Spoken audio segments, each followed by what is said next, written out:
حضور فرمانے لگے یہ جو بندہ قبر میں لیٹا ہوتا ہے نا، یہ اس طرح سے ہوتا ہے کہ جیسے دریا میں کوئی ڈوب رہا ہے۔ محرم کی رات کو ہم جاتے ہیں قبرستان، محرم کی رات کو ہم جاتے ہیں قبرستان، لیکن یہ ہے کہ وہ کسی حدیث سے تو ثابت نہیں ہے، لیکن 15 شعبان تو ثابت ہے نا جی۔ تو آپ نے قبرستان بھی جانا ہے، صرف اپنے لیے دعا نہیں کرنی، ساری امت کے لیے کرنی ہے۔ اج تے رحمت دا دریا وگدا ہی پیا، اج تے صحیح ڈبکیاں لانیاں تے صحیح اتوں مشکیزے پر رہے نے تسی، کیونکہ آج کی رات جو ہے نا اور رب کریم کسے دی موڑے گا۔ حضور فرمانے لگے یہ جو بندہ قبر میں لیٹا ہوتا ہے نا، یہ اس طرح سے ہوتا ہے کہ جیسے دریا میں کوئی ڈوب رہا ہے اور اس کو آسرا کوئی نہیں، بس وہ اب ڈوب رہا ہے اور وہ یہ تمنا کرتا ہے کہ کاش میرا منڈا آ کے کوئی سورہ فاتحہ پڑھ جائے، کاش میرا کوئی پچھلا، کوئی میرا پوترا دروترا، کوئی میری بیٹی، کوئی میرا جاننے والا کوئی میرے لیے دعا کر جائے۔ حضور فرماتے ہیں جب اس کے لیے کوئی دعا کرتا ہے نا، رب کریم اس کو اس طرح سے اوپر کرتا ہے جیسے وہ ڈوبنے والا شخص کنارے لگ جائے۔ اب آپ اس بات کی اہمیت کو سمجھیں۔ حضور فرماتے ہیں کہ جب کوئی قبر میں ہوتا ہے وہ اس طرح سے ہوتا ہے جیسے دریا میں ڈوب رہا ہے، لیکن جب کوئی دعا کر دے، وہ کہتے ہیں نا ڈوبتے کو تنکے کا سہارا، وہ تنکا نہیں پھر وہ اللہ کا سہارا لگتا تو وہ سائڈ پہ لگ جاتا ہے۔ ہم دیکھتے ہیں کہ کوئی قبریں ایسی ہیں جن کا نام بھی مٹ گیا، کوئی پڑھنے والا ہی کوئی نہیں، آپ نے ان کے لیے بھی مانگنا ہے۔ یہ خصوصی میری طرف سے آپ کو اپیل ہے، وہ جن کا نام ہی مٹ گیا، اللہ جانے کون سی، اللہ جانے کدوں دا سی، لیکن آپ نے ان کے لیے بھی دعا کرنی ہے، آپ نے ساری امت کے لیے دعا کرنی ہے، اور خصوصی طور پر ذوق شوق سے جائیں۔ اور ہمارا جہاں پہ جو پروگرام ہوگا وہ ٹھیک انشاءاللہ تعالی مغرب سے شروع ہو جائے گا۔ عشاء کی نماز آپ ہمارے پاس پڑھیں، ٹھیک عشاء کی نماز کے بعد پروگرام شروع، 9 بجے خطاب، 10 بجے خطاب ختم، 10:30 بجے ہم تسبیح نماز کریں گے۔ ساری رات مسجد کھلی رہے گی، ساری رات آپ نفل پڑھیں، ساری رات آپ جو ہے وہ قبرستان میں دعائیں کریں۔ یہ ساری رات دا پیکج جناب، یہ رب کریم نے پیکج تانوں دے چھڑیا ہوئے۔ اچھا، اس کے بعد شیخ سعدی رحمۃ اللہ تعالیٰ علیہ فرماتے ہیں، اب یہ جو وہ حضرات جو کہتے ہیں کہ کلے کلے نماز پڑھیے کہ جماعت نہ پڑھی، یہ ان کی خدمت میں یہ عرض ہے۔ حضرت شیخ سعدی رحمۃ اللہ تعالیٰ علیہ فرماتے ہیں کہ کچھ لوگ ہوتے ہیں جن کو تنہائی بڑی پسند ہے، تو ٹھیک ہے، ان کا مزاج ہے، وہ تنہائی میں نفل پڑھنا چاہتے ہیں تو تنہائی میں پڑھیں، لیکن شیخ سعدی شرازی فرماتے ہیں کہ یار جب مجلس میں کوئی روتا ہے نا، اس کو روکتے ہوئے دیکھتے مجھے رونا آ جاتا ہے۔ بعض دفعہ بندے کا من اتنا سخت ہو جاتا ہے کہ رونا نہیں آتا، لیکن مجلس میں، محفل میں کوئی ایسا بندہ مل جاتا ہے جو پہلے سے رو رہا ہوتا ہے، جس کو دیکھ کر رونا آ جاتا ہے، رب کی یاد میں مشغول ہو جاتا ہے، تو وہ شیخ سعدی شرازی فرماتے ہیں کہ محفل میں آیا کریں،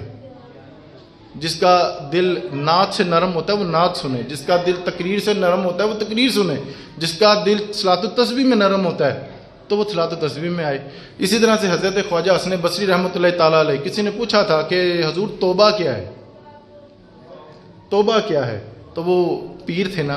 ایک درویش تھے، تو درویشوں کا جواب بھی درویشی والا ہی ہوتا ہے۔ آپ فرمانے لگے وہ گلی جس سے تجھے رب منع کر دے پھر اس گلی میں نظر نہ آنا۔ آپ ہمیں تڑی لانے نا کہ اس گلی چ نظر نہ آنی، وہ گلی جس سے تجھے رب منع کر دے پھر اس گلی میں نظر نہ آنا، اور وہ گلی جس کا تجھے حکم ہو جائے کہ جہاں سے جانا نہیں پھر وہاں سے غیر حاضر نہیں ہونا۔ اس کا مطلب ہے توبہ، کہ وہ گلی جس سے رب منع کر دے پھر منع ہو جاؤ۔ اور پھر یہ توبہ ہمارا ایک مسئلہ یہ بھی بن گیا کہ ہم توبہ نہیں کرتے،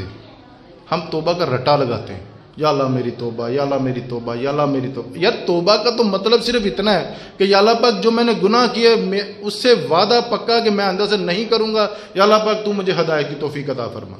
لو توبہ ہو گئی، سب کے سامنے کرنے کی بھی ضرورت نہیں، آپ سراہنے میں منہ دے کے بھی کر لیں گے تو رب بڑا ہی غفور الرحیم ہے، آپ کی توبہ قبول فرمانے والا ہے۔ تو توبہ آپ نے یہ رسمی نہیں، کوئی بات نہیں، صرف جملوں کے توبہ نہیں کرنی، ذرا دل سے کرنی ہے، ذرا دل سے ذرا نم آنسو کر کے نا۔ اور اگر آپ کا پروگرام ویسے ہی اگر ہاتھ لگائیں گے تو سویرے پھر دکان تے وہی جھوٹ، وہی فریب، وہی سب کچھ کریں گے تو پھر یہ توبہ نہیں ہے بھائی، یہ تو پھر ایکٹنگ ہے۔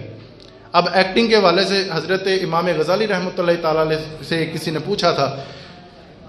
حضرت امام غزالی رحمۃ اللہ تعالیٰ علیہ فرمانے لگے کہ ایک بادشاہ کا ایک سپاہی تھا،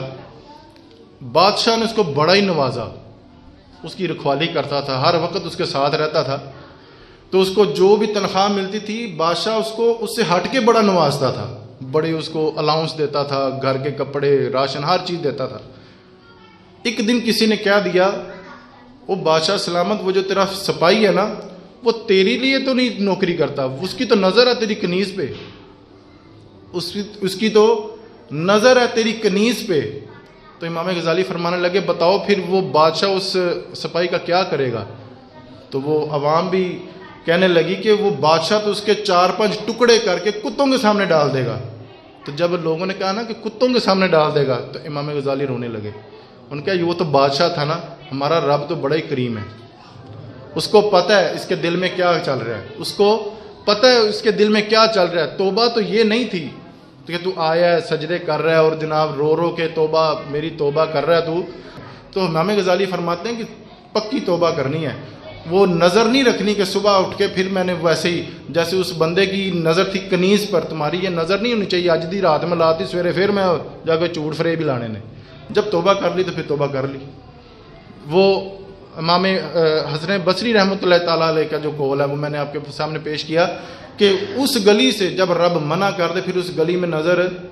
نہیں آنا۔ تو یہ جو راتیں ہوتی ہیں نا 15 شعبان کی، اور میں یہ سمجھتا ہوں کہ 15 دن کے بعد روزے آنے نے، رمضان شریف شروع ہو جانا ہے، یہ 15 دن پہلے آپ کو موقع دیا جا رہا ہے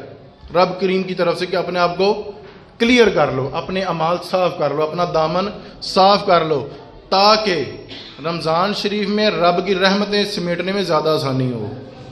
جب آپ کا من صاف ہوگا، من ستھرا ہوگا، وہ میاں صاحب فرماتے ہیں نا کہ چٹی چادر پھمنا والی داغ نہ لاوی جنیا، یہ آج رات ہے، یہ جو داغ لگے نا آج ان کو دھو لو، آج ان کو دھو لو، آج رون تو کر لو، تاکہ رمضان شریف کی جو صحیح رحمتیں ہیں ان کو بٹورنے کا، ان کو سمیٹنے کا آپ کو موقع صحیح ملے۔ اللہ تعالیٰ عمل کی توفیق دے۔ وآخر دعوانا الحمدللہ رب العالمین۔